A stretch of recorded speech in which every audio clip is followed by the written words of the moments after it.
안녕하십니까? 흑수저도 파이어족이 될 수 있음을 보여주고 희망을 전하고 싶은 와피입니다. 오늘의 주제는 호실적에도 꿈쩍 않는 내 주식 대체 왜? 입니다. 실적이 이렇게 좋은데 왜 제 주식만 오르지 않는 것일까요? 오늘은 현대 주식시장의 승자독식 메커니즘 3가지를 심층적으로 파헤쳐 보고자 합니다. 오늘의 핵심 질문은 이것입니다. 대체 왜 오르는 주식만 계속 오르고 제 주식은 역대급 호실적을 발표해도 꿈쩍하지 않을까? 입니다. 단순히 주가가 많이 떨어졌다고 혹은 주가 수익 비율, 즉 PER이 낮다는 이유로 주식을 매수해 본 경험이 있으실 것입니다. 그러나 시장은 냉혹합니다. 흔히 가는 놈이 더 간다고 표현되는 이 현상은 단순한 기분 탓이 아닙니다.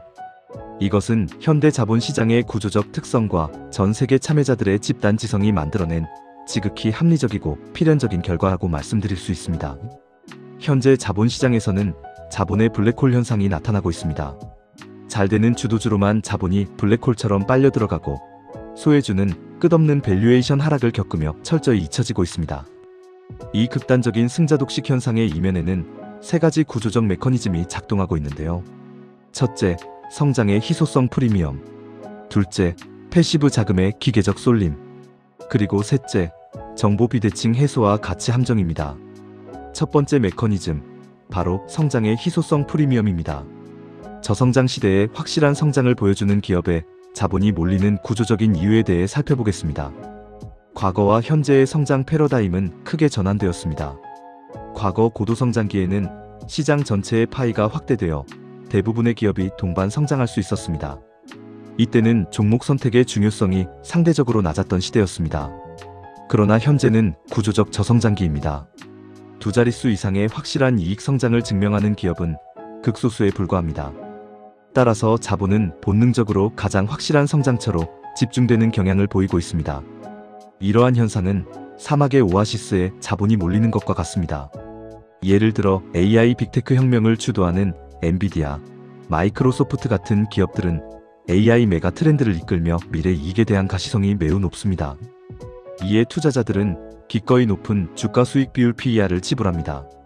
또한 비만 치료제 혁신을 이끄는 노보 노디스크, 일라이 릴리 같은 기업들 역시 시대의 메가 트렌드를 선점하며 막대한 프리미엄이 부여되고 자본이 집중되고 있습니다. 반면 전통 산업의 경우 지금 당장 돈을 잘 벌고 배당을 주더라도 향후 더 큰 성장에 대한 기대가 없으면 자본의 선택을 받지 못하고 소외되는 것이 현실입니다. 이러한 성장 프리미엄은 수치적인 현실로도 명확히 나타납니다. 보시는 바와 같이 성장 섹터와 전통 섹터의 밸류에이션 격차는 3배에서 5배에 달합니다. 이 격차는 단순한 거품이 아니라 시장이 희소한 성장에 부여하는 구조적인 프리미엄을 반영한 것입니다. 핵심 인사이트는 이것입니다. 성장의 파이가 닫혀버린 소외주는 자본의 선택을 받지 못한 채 만년 저평가의 늪에 빠지게 됩니다. 두 번째 메커니즘은 패시브 자금의 기계적 쏠림입니다. ETF 시대로 접어들면서 시가총액이 곧 수급을 결정하는 자기 강화적 순환 구조가 형성되고 있습니다. 패시브 자금은 폭발적인 성장을 보여주고 있습니다. 미국 주식시장 전체 펀드 순자산 중 ETF 등 패시브 상품이 차지하는 비중은 55%에 달합니다. 또한 미국 증시 1일 거래량에서 알고리즘 및 패시브 매매가 차지하는 추정 비중은 34에 이르며 최근 3년간 펀드 신규 유입 자금 중 23가 패시브 상품으로 향했습니다. 이처럼 패시브 자금은 시장에서 엄청난 영향력을 행사하고 있습니다. 이러한 패시브 자금은 자기 강화적 순환의 함정을 만들어냅니다. 먼저 펀더멘털 호조로 주도주의 주가가 상승하면 주가 상승으로 지수 내 시가총액 비중이 확대됩니다. 그러면 ETF 같은 패시브 자금은 그 비중에 맞춰 기계적으로 추가 매수에 나서고 이는 수급 유입으로 이어져 주가가 더욱 가속 상승하는 구조입니다. 반면 지수에 편입되지 못했거나 비중이 작은 소외주는 아무리 훌륭한 실적을 내더라도 이 거대한 수급의 혜택을 전혀 누리지 못한 채 철저히 방치되는 안타까운 현실에 직면하게 됩니다. 세 번째 메커니즘은 정보 비대칭의 해소와 가치 함정입니다. 초고속 정보 네트워크 시대에는 싸구려 주식이 반등할 동력이 사라진다는 내용입니다. 정보 속도는 혁명적인 변화를 겪었습니다. 과거에는 정보가 느리게 퍼져 숨겨진 소외주가 대중에게 알려지고 재평가받을 시간적 여유가 존재했습니다. 소수의 전문가만 접근 가능한 리서치 보고서나 수일에서 수주에 걸친 정보 전파 등 시장 비효율을 활용한 투자 기회가 풍부했습니다. 그러나 현재는 HTS, 유튜브, 텔레그램 등을 통해 기업의 실적과 산업 동향, 애널리스트의 심층 분석이 실시간으로 전 세계에 공유됩니다. 긍정적 모멘텀은 전 세계 자금을 빛의 속도로 집중시키고, 부정적 전망은 시장 참여자 전원이 실시간으로 공유하며 매도를 유발합니다. 또한 저평가 기회는 발생 즉시 수백만 명이 동시에 인지하는 시대가 되었습니다. 이러한 환경은 가치 함정 밸류 트랩의 덫을 더욱 견고하게 만듭니다.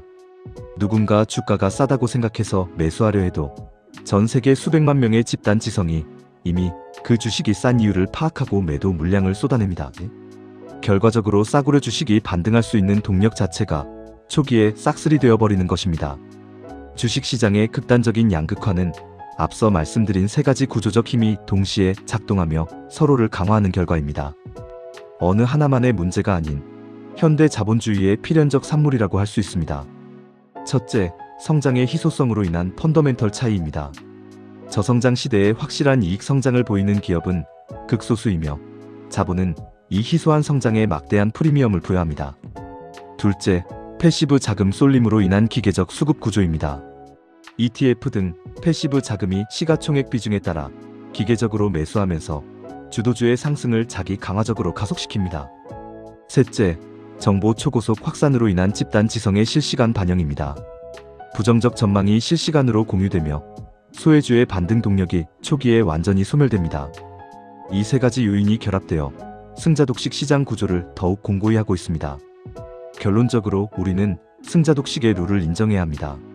하지 말아야 할 것은 단순히 주가 수익 비율 PER이 낮거나 주가가 많이 떨어졌다는 이유만으로 소외주를 매수하는 것입니다. 대신 해야 할 것은 비싸 보이더라도 확고한 논리와 구조적인 성장을 갖춘 주도주를 발굴하는 것입니다. 마지막으로 꼭 기억할 것은 시장의 거대한 흐름에 정면으로 역행하지 말고 그 흐름에 올라타는 현명한 투자를 해야 한다는 점입니다. 다음 내용을 확인하고 싶으시다면 구독과 좋아요 부탁드리겠습니다.